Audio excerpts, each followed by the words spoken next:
Quais as principais abordagens para a origem da homossexualidade na espécie humana? Bem, conhecer neste vídeo de hoje 9 hipóteses para a homossexualidade nos humanos. Nós vamos falar da hipótese do Big Brother, da seleção de parentesco, o efeito prisão, a atração pelo sexo exótico, formação de alianças, impacto da perda do órgão vômero nasal e também dos efeitos hormonais. Então vem conferir todas essas teorias sobre a origem da homossexualidade na espécie humana. E sejam muito bem-vindos ao canal Eterna Busca. Eu sou o Jordan, biólogo e mestre em ecologia de biomas tropicais.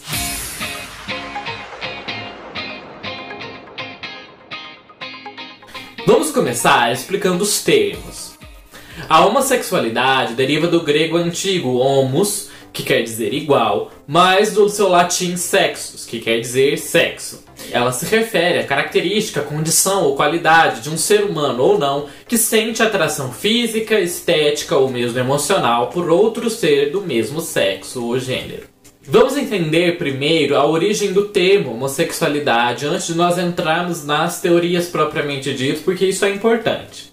Antes do termo homossexual ser cunhado, existiram outros, como por exemplo, uranismo. Essa palavra vem do alemão uranismus, que teria sido criada a partir do nome da deusa grega Afrodite Urânia, filha de Urano, já que ela teria nascido dos testículos de Urano quando este foi castrado pelo seu filho Cronos. No século XIX, essa palavra passou a ser usada como um designativo para o que então era chamado de homossexualismo, possivelmente pela ligação entre o gênero feminino da deusa e os testículos do pai. Antes disso, existia o termo sodomita, que se referia a quem cometia o chamado ato de sodomia, que não era permitido por motivos religiosos e fazia parte dos pecados graves. Essa expressão sodomia era uma referência à cidade de Sodoma, descrita na Bíblia. A sodomia ela é a prática do sexo anal entre um homem e outro homem, ou então com uma mulher. A sodomia era definida pelo ato sexual, não pela pessoa que o praticava, e não era considerada uma categoria de identidade, como nós associamos à questão de ser homossexual hoje em dia. No século XVIII, a homossexualidade ela perde essa referência bíblica e passa a ser chamada de pederastia. Neste momento, torna-se um pecado contra o Estado, a ordem e a natureza. Além disso, a homossexualidade neste momento ela ainda era considerada uma aberração, uma confusão da natureza, não sendo reconhecida como uma identidade.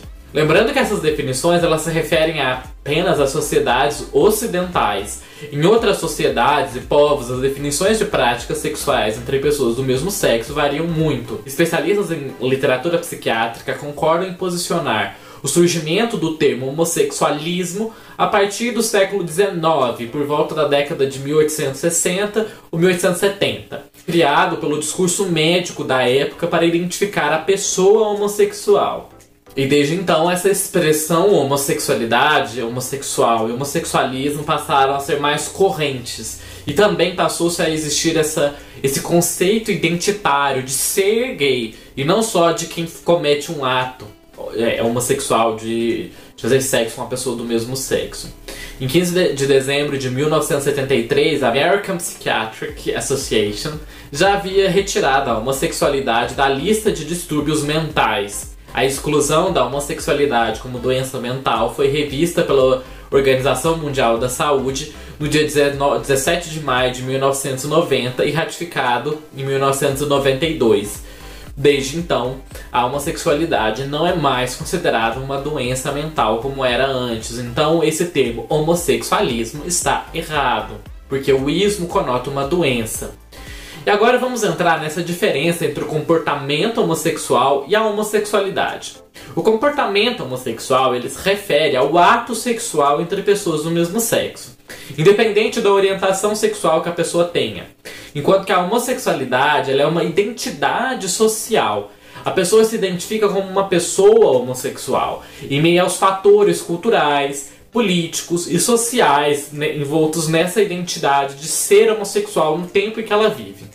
E por que aqui, no caso de nós que estamos explorando um conceito mais evolutivo, de um sentido mais da origem, é mais importante falar em comportamento homossexual e não em homossexualidade? O comportamento ele é um classificador melhor que a autoidentificação. Um exemplo disso está no estudo desenvolvido por Janus e Janus em uma amostra de mulheres estadunidense. Uma amostra de 1.384 pessoas, mulheres, e que 17% dessas entrevistadas fizeram sexo homossexual, mas apenas 5% delas se definiram como lésbicas ou bissexuais. Quando que no caso para os homens, na sua amostra de 1.335 pessoas, os números foram de 22% que já fizeram sexo com outros homens, contra 9% daqueles que se auto-identificavam como gays. Vale lembrar que essas categorias baseadas em comportamentos permitem comparações entre culturas e entre espécies, enquanto que categorias que são baseadas na auto-identificação das pessoas não são. Por isso que nós já falamos em outros vídeos aqui do canal, como lá naquele vídeo que eu falo das 10 teorias sobre a homossexualidade nas outras espécies, e também no vídeo que eu falo sobre a evolução da homossexualidade na espécie humana, que eu trago uma teoria bastante interessante, nós sempre buscamos entender mais sobre a questão do comportamento, que é o ato, que é ele que vai sofrer uma pressão evolutiva e não a identidade de ser homossexual. As mulheres demonstram uma maior fluidez sexual do que os homens. E essa fluidez sexual refere-se à diversidade de estímulos e contextos que vão produzir uma resposta sexual no indivíduo. E essa resposta sexual ela é amplamente definida e pode incluir a atração sexual ou romântica, uma excitação fisiológica, como as características típicas do que acontece durante um orgasmo, por exemplo, ou durante a excitação, como nós falamos nesse vídeo aqui que está linkado aqui nos cards, e também o próprio comportamento sexual em si. No caso dos homens, existe uma correlação negativa entre a atração sexual por pessoas do mesmo sexo e a atração sexual por pessoas do sexo oposto. E homens de todas as orientações sexuais com maior desejo sexual têm mais sexo com um único parceiro, de um único sexo específico, e não necessariamente transitando entre os sexos. Pelo menos mais comumente nesse tipo de reportagem, nesse tipo de entrevista aqui, né, que comumente não leva em conta os bissexuais.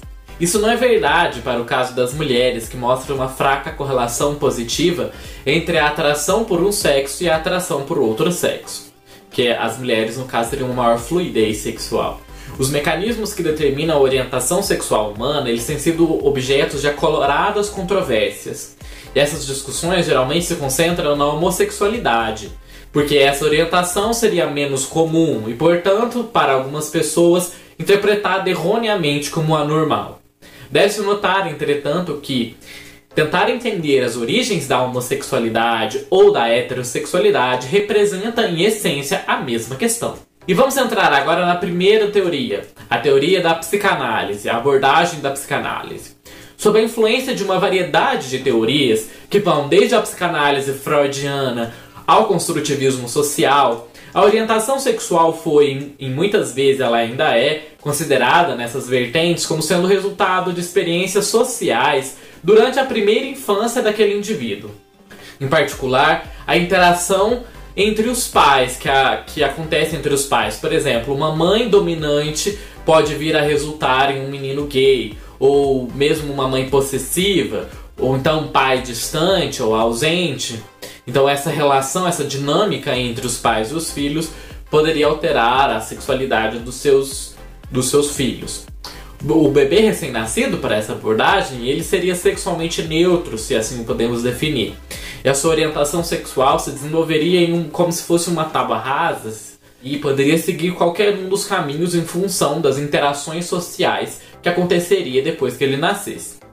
Essas interações, elas ignoram, entretanto, um vasto corpo de dados relativos tanto a animais quanto a humanos, demonstrando que o ambiente que acontece dentro do útero, o ambiente endócrino, ele tem efeitos profundos e irreversíveis em uma variedade de características morfológicas, fisiológicas e comportamentais de um indivíduo. E agora vamos entrar na próxima hipótese, a hipótese da atração pelo sexo exótico. Segundo essa hipótese, as pessoas, elas se atraem mais por aquele tipo, pelo sexo com a qual ela teve menos contato, porque durante o seu desenvolvimento. Então, se a pessoa ela cresce brincando, interagindo mais, se o menino digamos, né? Se o menino cresce só brincando com outros meninos, só interagindo com outros meninos, ele, segundo essa abordagem, para ele, as meninas são o sexo exótico, porque é o sexo com o qual ela tem menos contato. Logo, ele começa a sentir, quando vem a puberdade, uma maior atração, porque aquele é o sexo com o qual ele tem menos contato. Então, como que acontece isso da atração no caso da homossexualidade? Se o menino, ele convive mais com meninas, ele teria uma identificação maior com essas meninas. E quando ele chegasse no estado da puberdade, ele teria então uma maior atração por meninos, porque ele conviveu menos com os meninos. Basicamente é isso que essa abordagem traz. Eu fiz uma pergunta lá no Twitter, porque eu fiquei curioso para saber se as pessoas que me seguem cresceram tendo mais contatos, né, tendo brincadeiras e amizades com pessoas do mesmo sexo ou com pessoas do sexo oposto, só pra gente fazer uma dinâmica aqui, né? E dos 171 votos que teve nessa enquete, 53% disseram que tiveram mais contatos com o sexo oposto, de certa forma corroborando essa hipótese aqui, se podemos dizer assim, né? Embora essa hipótese ela tenha vários problemas envoltos dela. E 47% disseram que conviveram mais com pessoas do mesmo sexo. A outra abordagem, a outra hipótese, é a hipótese da seleção de parentesco. Segundo essa hipótese, os homossexuais eles compensariam essa sua falta de filhos, digamos assim, ao promover uma aptidão, um maior sucesso reprodutivo de vivência dos seus irmãos e irmãs, porque ele contribuiria mais financeiramente, trazendo mais recursos ou mesmo cuidando dos seus sobrinhos. Com isso, partes do código genético dele, que é no caso um homem gay, seriam compartilhados com as suas sobrinhas e sobrinhos. E segundo essa abordagem, segundo essa hipótese, os diversos genes envoltos na orientação sexual poderiam ser transmitidos assim, porque permanece nessa família essa vantagem de ter um membro que seja gay, por exemplo. Isso aqui, essa hipótese ela é mais válida para o caso dos homens. A outra hipótese é a hipótese do irmão mais velho, ou a hipótese do Big Brother. Segundo essa abordagem, no caso dos homens cis, a orientação sexual ela estaria relacionada ao número de irmãos mais velhos de um indivíduo, irmãos homens. Essa linha de pesquisa sugeriu uma ligação entre a homossexualidade e os antígenos de histocompatibilidade menores, no caso dos homens cis. O antígeno de histocompatibilidade menor, também conhecido como MIH, são receptores que existem na superfície das células, na superfície de alguns órgãos, como se fosse uma chave que o sistema imune usa para reconhecer que aquelas são as células do seu corpo. Cerca de 1/3 dos MIH são vindos do cromossomo Y. Digamos aqui nesse esquema, como vocês estão vendo duas células diferentes, ali no meio está o MIH, que seria essa chave para poder que as células do sistema imune vão usar para reconhecer quem não é parte do seu próprio corpo. O sistema imune da mãe pode não reconhecer essas células com antígenos que são derivados do cromossomo Y do feto que ela está gestando, quando essas células caem na corrente sanguínea, tal qual nós explicamos lá no nosso vídeo falando sobre o microquimerismo que acontece durante a gestação. As células da mãe, elas podem desenvolver então uma resposta imune a esse antígeno estranho que cai na sua corrente sanguínea.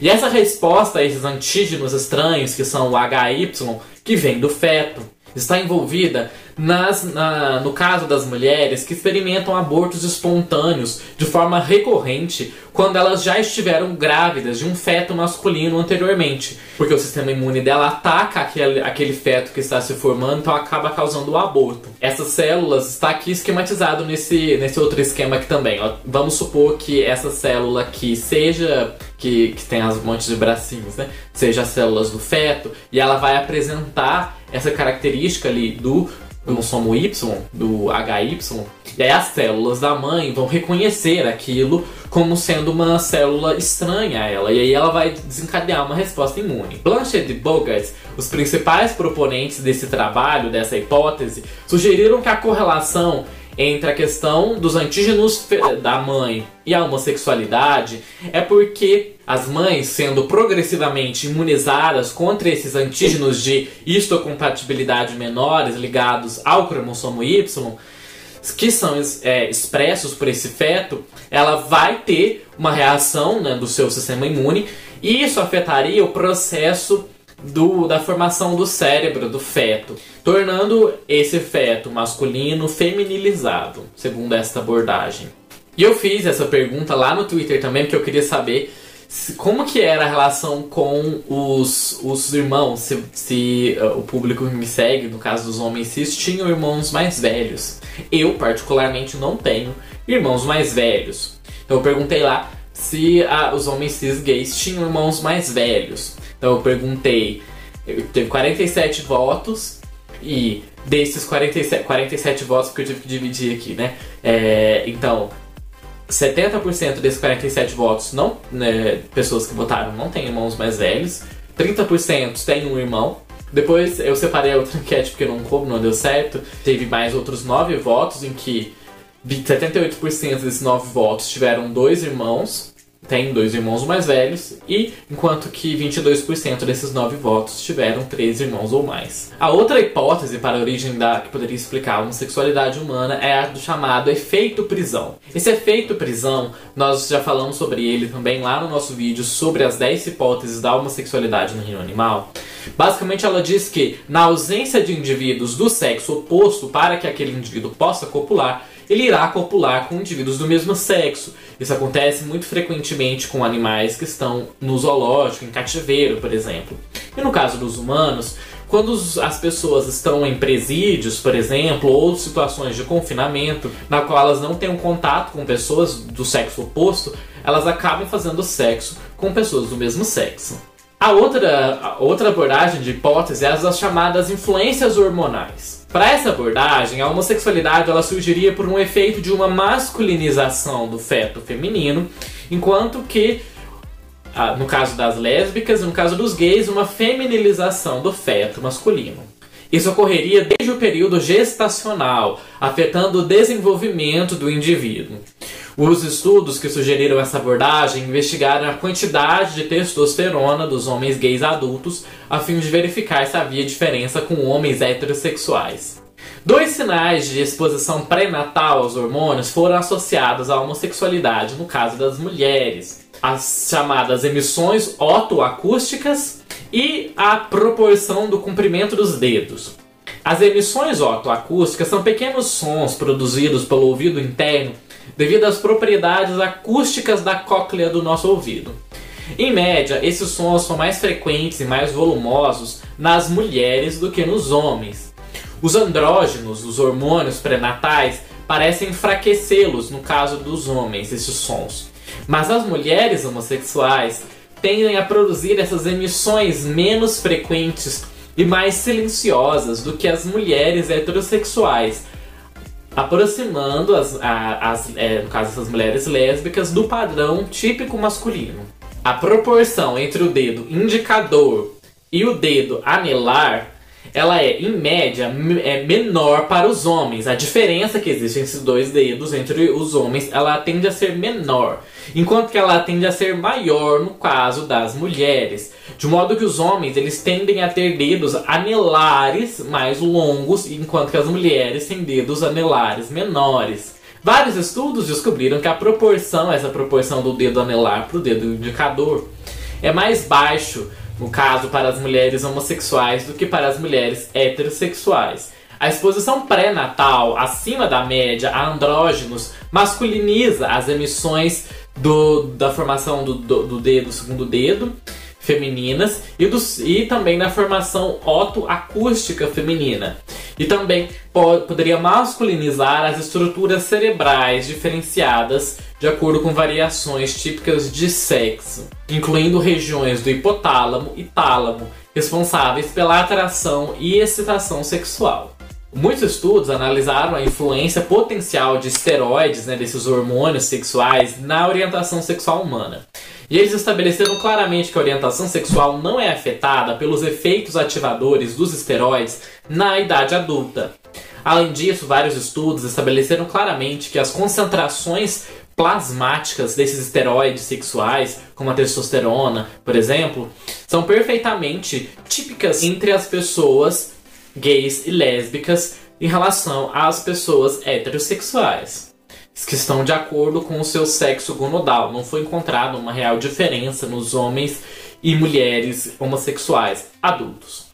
Argumentou-se que essa hipótese hormonal seria impossível porque ela implica que os homens homossexuais eles seriam feminilizados e, com isso, também ocorreria uma feminilização das suas estruturas genitais. Enquanto que as mulheres lésbicas elas deveriam ter experimentado também algum nível de masculinização das suas estruturas genitais. Tal como acontece no caso dos intersex, que eu detalho mais sobre o processo da formação da genitália lá no nosso vídeo sobre os intersex. Então, se acontecesse realmente essa feminilização no útero, como essa hipótese propõe, acabaria resultando numa mudança da formação das gônadas, né? Da formação do testículo, do pênis, da vagina e do útero. Mas, rebatendo essa crítica que eu acabei de falar, alguns outros autores propõem que as estruturas genitais e o cérebro se diferenciariam em momentos diferentes durante a vida embrionária. Portanto, poderia acontecer que essa impressão, o impacto que os hormônios têm durante esses dois períodos de tempo seriam diferentes. A diferenciação da orientação sexual ela pode divergir da morfologia genital, né, da genitália que ela tem, segundo essa abordagem, porque a ação dos esteroides no cérebro pode ser afetada enquanto permanece comum e típica na pele dos genitais, durante o processo de formação, como eu explico lá sobre a formação da genitália. Lembrando que, para produzir esses efeitos diferentes da testosterona no cérebro e na região do testículo, por exemplo, ela tem conformações diferentes. No cérebro, quando ela está agindo no tecido cerebral, ela tem uma forma aromatizada, enquanto que na região genital ela tem uma forma de 5-alfa, reduzida.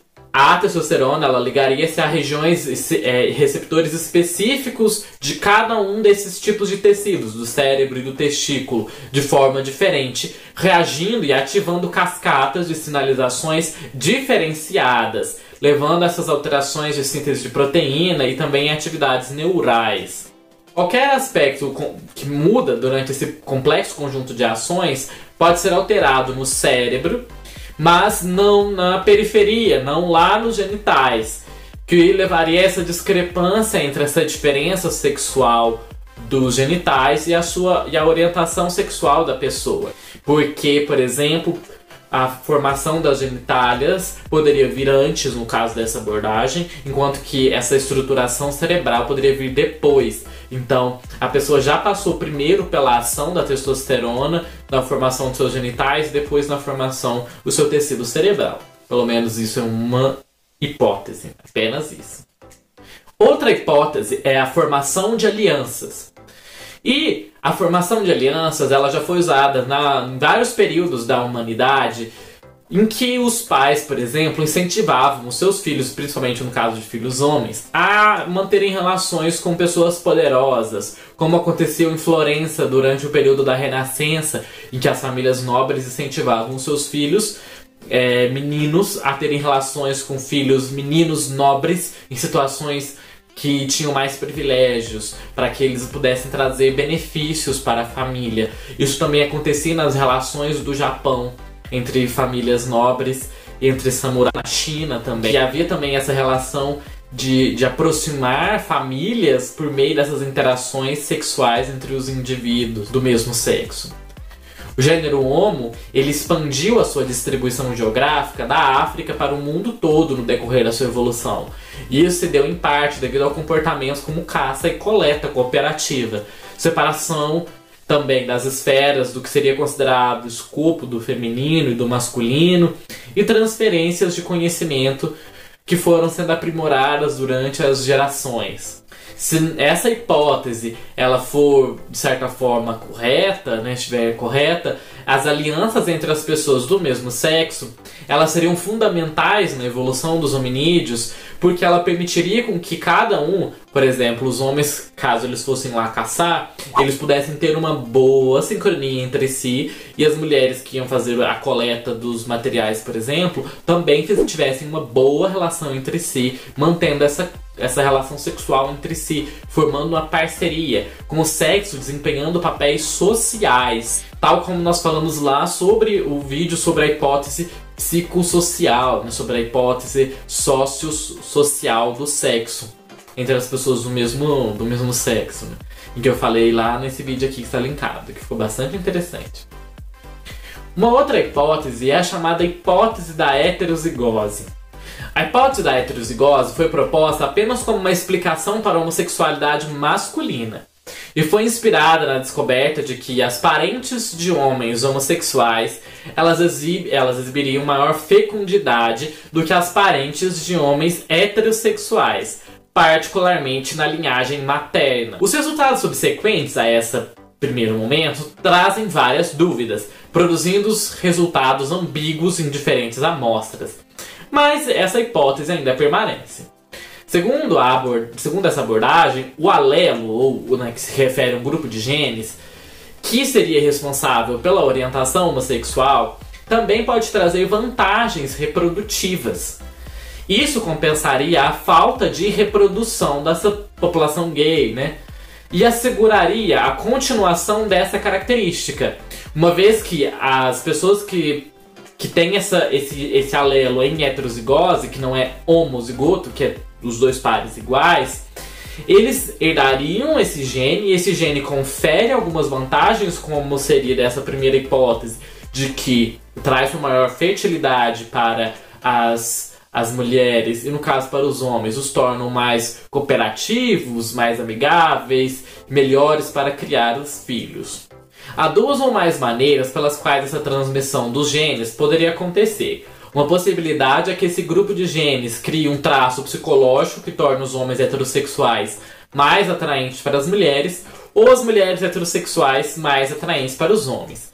De acordo com essa teoria, uma quantidade pequena desses alelos aumentaria as chances de sucesso reprodutivo do portador desses genes, porque o torna atraentes para o sexo oposto. E quando é em homozigose, a pessoa seria homossexual. E por fim, a nossa nona hipótese é a hipótese da perda do órgão vômero-nasal. Essa hipótese, que nós descrevemos ela em detalhes num vídeo específico só sobre isso, que será linkado aqui nos cards, ela fala sobre como a perda de um órgão muito importante para nós mamíferos, que é o órgão vômero-nasal, desencadeou num aumento de relação amistosa entre nós primatas. Nós ficamos mais tolerantes, passamos a viver melhor em grupos, nós também passamos a tolerar mais estranhos, nós passamos a ser mais amigáveis. Isso porque esse órgão vômero-nasal, ele é responsável por várias coisas. Ele é o órgão em outras espécies que o possuem ainda, responsável pela interpretação dos feromônios, dos cheiros. Esse é o órgão que o gatinho, quando ele abre a boca, fica lá parado assim, ó. O gatinho está querendo explorar melhor os cheiros do ambiente.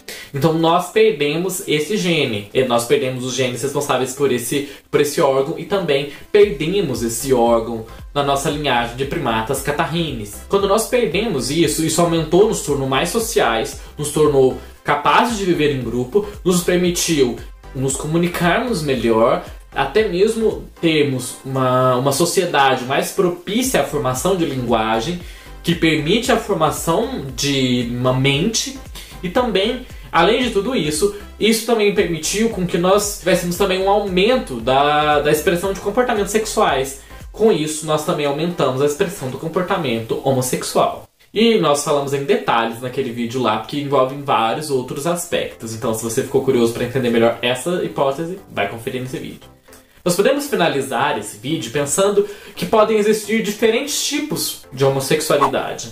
Algumas formas podem ser determinadas por efeitos genéticos, outras por hormônios e ainda outras pelos efeitos do Big Brother, ou mesmo efeitos de diferentes fatores biológicos interagindo em diferentes graus em cada indivíduo. E é apenas quando vários desses fatores predisponentes eles são combinados que uma orientação homossexual é expressa naquele indivíduo, para além do seu contexto social, da sua vivência e experiência. E outra possibilidade é que todos os fatores biológicos que tenham sido associados à homossexualidade só vão se tornar eficazes em conjunção com a exposição a esse ambiente psicossocial depois que a pessoa nasce. A fusão de tantos os aspectos biológicos e fisiológicos e genéticos com os aspectos sociais, culturais, históricos com a qual nós vivemos. Espero que vocês tenham gostado de conhecer essas 9 hipóteses diferentes para a origem da homossexualidade humana, ou que poderiam explicar a homossexualidade humana. E deixa aqui nos comentários qual aquela que você acha mais interessante, digamos assim, ou que você não conhecia, para que a gente possa ter uma discussão interessante sobre isso. Cada uma dessas hipóteses, ela é apenas uma hipótese, elas são limitadas às condições nas quais elas foram escritas e foram elaboradas. Não são 100% corretas, nem 100% totalmente erradas ainda, necessariamente, ou algumas são. Então, é somente pontos de possibilidades. Então, nada de extremismos. E espero que vocês tenham gostado desse vídeo. E não deixe de conferir esse vídeo que estará linkado aqui sobre essa outra hipótese da pró-socialidade humana, que envolve os aspectos mais sociais para a origem da homossexualidade humana, que eu não falei aqui nesse vídeo, porque já tem esse vídeo exatamente sobre isso. Então espero vocês nesse vídeo aqui, e também não deixe de se inscrever para quando nossos próximos vídeos saírem. E até mais!